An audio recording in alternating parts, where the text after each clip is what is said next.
Bạn biết không, điều thực sự hủy hoại cả đời một người đàn ông không phải những vất vả, khó khăn hay nghèo túng, mà lại chính là sự dối trá và phản bội từ người phụ nữ mà anh ta yêu thương. Nghe đến đây, có lẽ nhiều người sẽ gạt đi, thậm chí thấy có vẻ hơi làm quá. Chẳng phải đàn ông cũng thường mắc lỗi đó sao?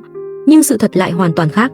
Trụ cột tinh thần của một người đàn ông thường được xây dựng trên lòng tin và lòng tự trọng. Sức hủy diệt của sự phản bội, nó vượt xa mọi gian khổ, mọi nỗi đau vật chất trong cuộc sống này. Đây không phải là bào chữa cho đàn ông, mà là một sự thật nghiệt ngã trong quan hệ tình cảm. Đàn ông không sợ cực, không sợ mệt, điều họ sợ nhất là đã trao đi cả một trái tim chân thành, để rồi bị nghiền nát thành bùn đất. Những người đàn ông thực sự trải qua sự phản bội đều hiểu rõ, nghèo khó thì có thể cố gắng để đổi đời, áp lực có thể dùng đôi vai này để gánh vác. Nhưng thứ duy nhất có thể đánh gục cả xương sống của họ chính là người phụ nữ họ từng tin tưởng tuyệt đối lại đem sự dịu dàng trao cho người khác và để lại cho họ vỏ bọc của những lời nói dối. Đầu tiên, bởi vì đàn ông là một sinh vật của niềm tin. Mối quan hệ mà anh ấy đã xác định, đó chính là trật tự của cả thế giới anh ấy.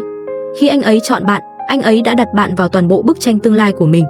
Anh ấy cố gắng làm việc, tiết kiệm, nhẫn nhịn mọi tủi hờn, không phải vì anh ấy sinh ra đã mạnh mẽ, mà vì anh ấy cảm thấy đáng giá. Anh ấy muốn làm chỗ dựa cho bạn, và thầm mong bạn cũng là nơi anh ấy có thể rút lui.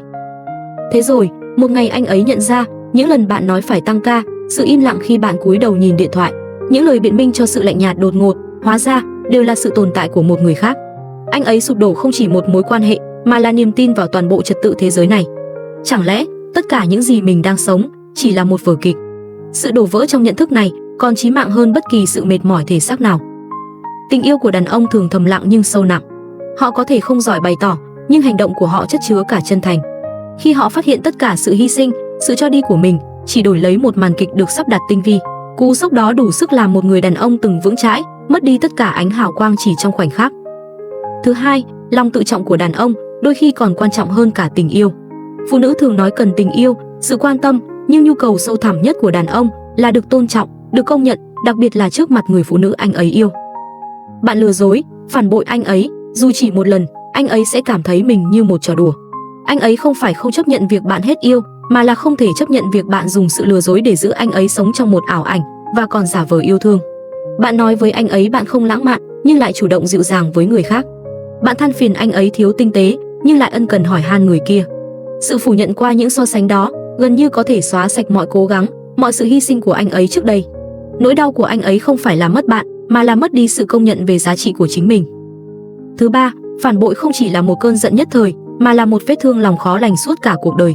Nhiều người nghĩ đàn ông bị phản bội thì chỉ cần cãi vã, khóc lóc, rồi thời gian sẽ chữa lành. Nhưng thực tế, tổn thương đó là một sự xâm nhiễm vào tận tâm hồn. Nó như một chiếc gai găm sâu trong tim anh ấy.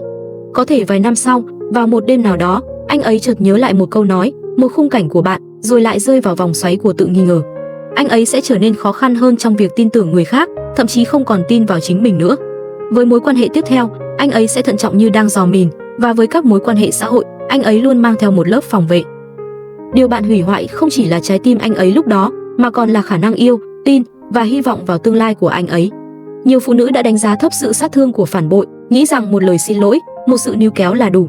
Nhưng lòng tin giống như một tờ giấy, đã bị vò nát thì không bao giờ có thể phẳng phiu lại được. Bạn có thể xin lỗi, anh ấy có thể tha thứ, nhưng ký ức bị lừa dối sẽ khắc sâu mãi trong cuộc đời anh ấy, trở thành một phần tính cách, ảnh hưởng đến mọi lựa chọn sau này. Cuối cùng, một cuộc tình có thể kết thúc trong tôn trọng, nhưng phản bội thì không bao giờ là điều quang minh. Nếu bạn thực sự hết yêu, nếu bạn thực sự muốn rời đi, bạn hoàn toàn có thể nói thẳng. Ly hôn không đáng sợ, chia tay không phải là đường cùng. Nhưng bạn lại chọn cách tổn thương nhất, lừa dối và phản bội. Bạn đã khoét một lỗ hổng trong niềm tin của anh ấy, nhưng lại mong anh ấy lặng lẽ chấp nhận. Đây không chỉ là vấn đề cảm xúc trong tình yêu, mà là sự sụp đổ về đạo đức trong nhân cách. Vì vậy, nếu bạn vẫn còn trân trọng những khoảnh khắc anh ấy đã tốt với bạn, nếu bạn vẫn còn tôn trọng những năm tháng cả hai đã đi qua, xin đừng dùng sự phản bội để tước đi chút tự trọng cuối cùng của người từng yêu bạn. Nếu bạn đang cảm thấy mệt mỏi và bất mãn trong một mối quan hệ, hãy chọn giao tiếp thay vì lừa dối, chọn rời đi thay vì phản bội. Hãy cho người đã từng yêu bạn một cái kết thật đàng hoàng, đó cũng là cách bạn cho chính mình một tương lai thanh thản. Bởi vì trên đời này, không một ai xứng đáng để bạn dùng sự phản bội để làm tổn thương, và không một ai phải chịu đựng nỗi đau bị phản bội. Hãy nhớ, lòng tốt không phải là yếu đuối, sự đàng hoàng không phải là thỏa hiệp, mà đó là phẩm chất cơ bản của một con người. Trong thế giới tình cảm, chúng ta có quyền chọn không yêu, nhưng không được chọn làm tổn thương. Chúng ta có thể chọn chấm dứt, nhưng không được chọn lừa dối. Đây mới chính là sự tôn trọng cơ bản nhất dành cho tình yêu và cũng là sự dịu dàng cuối cùng dành cho sự chân thành mà cả hai đã từng trao nhau.